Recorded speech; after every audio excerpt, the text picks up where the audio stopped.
రోళ్లమడుగు గ్రామంలో నివసిస్తున్న మీ అందరికి కూడా మధ్యాహ్న కాల సమయంలో శుభాభివందనములు తెలియజేసుకుంటా ఉన్నామండి.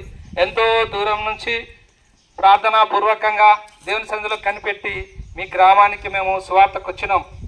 అయ్యా మీరందరూ ఎక్కడున్నా కూడా కొన్ని నిమిషాలు దేవుని మాటలు వినాల్సిందిగా ప్రేమతో మిమ్మల్ని ఆహ్వానిస్తూ ఉన్నాం. మీకు తెలుసా, దేవుడు మిమ్మల్ని ఎంతగా ప్రేమిస్తూ ఉన్నాడు. యేసు ప్రభు మిమ్మల్ని ప్రేమిస్తున్నాడయ్యా. యేసు ప్రభు మిమ్మల్ని పిలుస్తూ ఉన్నాడు. ప్రేమైన సోదరి సోదరుల, యేసు ప్రభు నిన్ను ఎంతగానో ప్రేమించి నిన్ను నన్ను సమస్త మానవాళిని వెతుక్కుంటూ పరలోకమును వదిలి నరుడుగా ఆయన ఈ లోకానికి దిగి వచ్చినాడు. ఎందుకో తెలుసా, మానవులమైన మనమందరం కూడా పాపంలో కొట్టుమిట్టాడుతూ ఉన్నాం.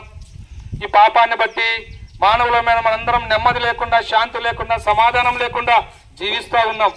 ఈ పాపాన్ని బట్టి మనము నరక శిక్షకు పాత్రులం. అయితే ప్రేమ కలిగినటువంటి దేవుడు మనల్ని పాపం నుంచి రక్షించాలని, మన జీవితంలో వెలుగివ్వాలని, మనకు నెమ్మది ఇవ్వాలని, మనకు శాంతిని ఇవ్వాలని మన కొరకు సృష్టికర్త అయినటువంటి దేవుడు నరావతారిగా భూమిని కరుదించినాడు.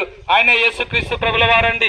యేసుక్రీస్తు ప్రభుల వారు ఈ లోకంలో 33.5 సంవత్సరములు పవిత్రంగా జీవించినాడు. యేసు ప్రభు దగ్గరికి అనేక మంది రోగాలు పట్టిన వాళ్ళని తీసుకొని వచ్చినారు. వారు స్వతత పొంది వెళ్ళినారు. అనేకమైన దయాలు పట్టిన వాళ్ళను యేసు ప్రభు దగ్గరికి తీసుకొని వచ్చినారు. వారు కూడా స్వస్థత పొంది వెళ్ళినారు. యేసు ప్రభు గద్దించగానే గాలి సముద్రము యేసు ప్రభు మాటకు లోబడిపోయినాయి. అంతేకాదండి, చనిపోయి మోసుకొని పోతున్నటువంటి పాడెను యేసు ప్రభు ముట్టినాడు. వెంటనే పాడె మీద ఉన్నటువంటి వ్యక్తి లేచి కూర్చున్నాడు. అంతేకాదండి, చచ్చిపోయి 3 రోజులు సమాధిలో కుళ్ళిపోయినటువంటి లాజరును సమాధి బయట యేసు ప్రభుల వారు నిలబడి లాజరు బయటికి రానగానే లాజరు అలాగే లేచి వచ్చినాడు. కనుక ప్రియ సోదరి సోదరుడా, ఈ విధంగా చెప్తా పోతే ఎన్నో గొప్ప అద్భుతాలు యేసు ప్రభు చేసినాడు. అయితే నీ నా పాపముల కొరకు యేసు ప్రభు సిలువనెక్కినాడు. తలతో ఎన్ని పాపాలు చేసినాం కదండి, ఎంత చెడ్డ ఆలోచనలు చేసినాం, ఎన్ని అపవిత్రమైన ఆలోచనలు చేసినాం. మనకు బదులుగా యేసు ప్రభు తలకు ముళ్ళ కిరీటం పెట్టబడిందండి. మనము చేతులతో ఎన్ని పాపాలు చేసినాం, మనకు బదులుగా యేసు ప్రభు చేతులలో మేకులు కొట్టబడినాయి. కాళ్ళలో ఎన్ని చెడు తిరుగులు తిరిగినాం, ఎన్ని పోగొడిన స్థలానికి మనం వెళ్ళినాం. యేసు ప్రభుల వారు నీ కొరకు ఆయన కాళ్ళకు శీలలు కొట్టించుకున్నాడు. ఆయన వీపంతా చారలుగా దున్నబడింది. ఏ పాపం ఎరుగని యేసయ్య నీ నా పాపముల కొరకు ఆయన సిలువలో చనిపోయినాడు, సమాధి చేయబడినాడు, 3వ రోజు తిరిగి లేచినాడు, ఆ పరలోకానికి ఆరోహణుడైనాడు. ఈ యొక్క మధ్యాహ్న కాల సమయంలో ఈ ఊర్లో ఉన్న ప్రతి ఒక్కరిని యేసు ప్రభు ప్రేమిస్తూ ఉన్నాడు. జాతి మత కుల భేదం లేకుండా, ధనికులు పేదవారు అనే భేదం లేకుండా అందరినీ యేసు ప్రభు ప్రేమిస్తూ ఉన్నాడు. అయ్యా ఎక్కడికి పోని అవసరంలే, నీ పాపం పోవాలంటే నువ్వేం చేయాల్సిన అవసరంలే, ఎటువంటి వెల చెల్లించాల్సిన అవసరంలే. నువ్వు ఎక్కడున్నావు అక్కడే యేసు ప్రభువా నేను పాపిని, నన్ను క్షమించు, నీ రక్తంతో నా పాపం కడుగు.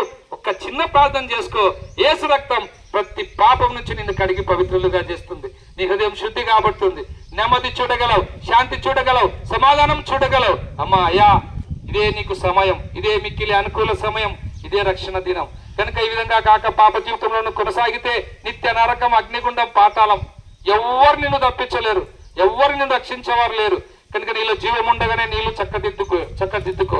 ఈ మాటలు వింటున్నా నువ్వు యేసు ప్రభుని నీ సొంత రక్షకునిగా నువ్వు అంగీకరించాలని ప్రేమతో మేము మనవి చేసుకుంటా ఉన్నాం. ఎంతో దూరం నుంచి మీ గ్రామానికి వచ్చి మీ ఇంటి ముందర నిలబడి యేసు ప్రభు వారి గురించి, ప్రేమను గురించి వెల్లడిపరచడానికి యేసు ప్రభు మమ్మల్ని తీసుకొని వచ్చినాడు. ఈ మాటలను త్రోసిపుచ్చొద్దు సహోదరుడా, ఈ మాటలు వ్యర్థమని నువ్వు అనుకోవద్దు సహోదరి. ఇప్పుడే యేసు ప్రభుని నీ సొంత రక్షకునిగా నువ్వు అంగీకరించి పాపం నుంచి విడుదల పొందాలని ప్రేమపూర్వకంగా మేము మిమ్మల్ని ఆహ్వానిస్తా ఉన్నాం.